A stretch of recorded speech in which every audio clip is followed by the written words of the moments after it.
I'm going to do a video response. I've gotten some questions since I did my video about the seaweed, fish seaweed spray and all that kind of stuff. And one in particular really kind of hit on something that's really important when he's in, but he has an issue with aphids. Hey, I have issues with aphids big time every year in my area. And a lot of people have issues with aphids. Aphids are probably the worst issue there is as far as insects in your garden, especially with dealing with tomatoes, your main type plants, tomatoes, peppers, a little bit of anything. I mean, those aphids will congregate. You'll see them all over the leaves, the bottom of the leaves, and all that type of stuff. And they really are a nuisance. And they're a big nuisance, a very big nuisance, and they can harm your plants. Asked about whether spraying the fish spray and or the amendment type sprays, should he spray that or should he do this or that? Forget all that. The number one thing to do is take care of those aphids, okay? That's going to be your main concern. And that is my main concern every year. The aphids are really a problem. And there's other little bugs that kind of fall into that category too, like white flies. Any of those little tiny bugs that you find on those leaves. Those guys are a total nuisance, and they really can, over time, affect your garden, your plants, especially tomatoes and things like that. So forget about the sprays, your amendments, and your fertilizers and things like that. If you're starting to have an infestation of aphids, you need to take care of that primarily above anything else.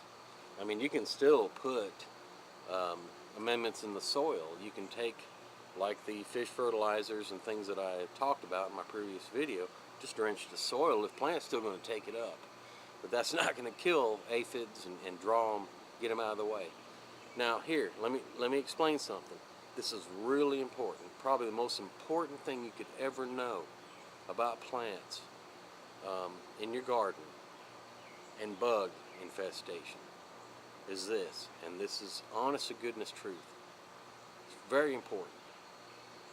The stronger and healthier that your plant is, it can fight off that stuff. Aphids, and I have videos, if you go back and look through my videos, I actually talk about this and show it. But especially aphids. Aphids is a prime example of a good insect to talk about. Because if you have a good, strong, healthy growing plant, your bugs, your aphids and whatnot really don't like it. They don't like a good, strong, healthy plant. It will actually somehow, those good, strong, healthy plants kind of, it's not something that aphids like. If you had 10 tomato plants in your garden, and you had one of those plants or two of those plants were weak and kind of scroungy and kind of brown and got some leaf problems, those are the plants that those aphids are going to go for. They always go for the weakest plant. They know. And because a strong plant has something about it that repels those aphids. They don't like being on good, healthy, strong plants. So it goes all the way back even further to having good soil, good fertilization, good soils, good, strong, healthy plants. Everything goes back to the soil. I mean, that's really the bottom line. If you have good, healthy soil, and you have good strong plants growing out of that soil, bugs are not going to be attracted to that plant. Bugs are attracted to certain plants. They're attracted to plants who are weak. They can see, they can find those plants that are kind of suffering. There's something wrong. There's something missing. There's something that's not right. That's not. And the plant, you can look at it yourself and say that plant looks kind of spindly and yellow. And aphids will attack that plant like no other. You could have a plant right next to it that's good and strong and green. So, you know, it's hard to say, how do you kill aphids? What do you do for aphids? Well, first of all, if you've got a major aphid infestation, you don't have a healthy plant. If you don't have a healthy plant, that means the soil is, something in the soil is not healthy. It's not, it all goes back to that soil. And it's really hard to explain. You know, now I can say you can do this and do that to kill aphids or to knock them down. But those are stopgap measures, sprays. And, you know, you can spray, you know, neem and pyrethrins, and they'll kill them. But if your plant has been infested by aphids to begin with, or whiteflies or other things, that already tells you, that should tell you that it's not, something's not ideal to begin with that plant, okay? And there's nothing, nobody has perfect soil, can grow perfect plants. I deal with it every year. I deal with aphid infestation and things on plants, and they always go for the weakest, most spindly plants. And I do use, like, neem is a good spray. Pyrethrins are good sprays, and they're organic. And yes, you can use, when you spray your fish fertilizers, seaweeds, and things like that, put you a tablespoon of molasses is a really good thing to put in your spray to boost it. Molasses is an excellent amendment to your, like the fertilizers I showed that you can buy, even some of the lesser stuff, the Alaskan.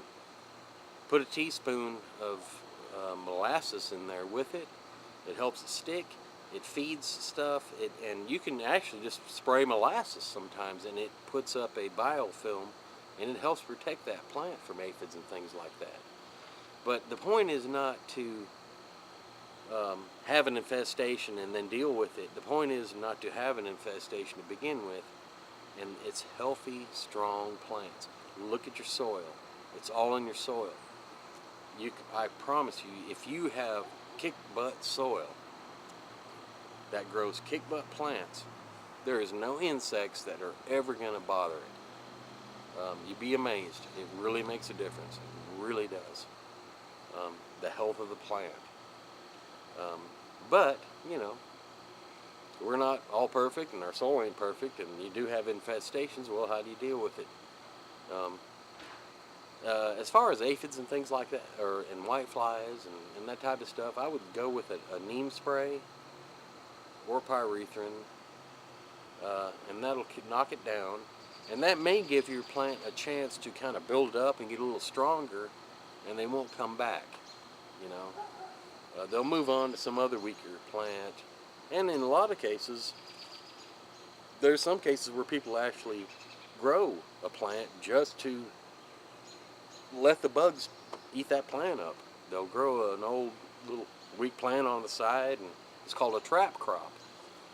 And your bugs will go for that and kind of not hone in on your good plants. And so I don't know how to put it, but it all goes back to the soil. Everything, every problem, every ailment, every fungus, every disease, every insect, all those things go back to having the soil, the good soil that feeds that plant. If that plant is strong and healthy and green, those bugs don't like it. They will not mess with that plant. They'll look for something else that's weak. They'll find that weakest plant in your garden. And that's no lie. It all goes back to the soil. It really does. It goes back to the block, the main building block, your soil. What's in your soil? How organic is your soil? What's in, minerals, minor nutrients and things like that. Not just your NPK, nitrogen and all that. Your minor nutrients. Is that available in your soil? All those things. When you have a good, strong plant, you will never have insect infestation on that plant. They don't like it. They'll stay away from it. So, yeah, hopefully that helps. Yeah, I'm being a little animated and crazy, but I mean, it's honest to goodness truth. Spraying those things will help because it coats the leaves, it puts a biofilm on them. It will help with things, but it's not going to be a cure-all. They'll come, they'll still come, and that don't last forever. And they'll still come, and they'll come on just strong. Thanks for watching. Bye.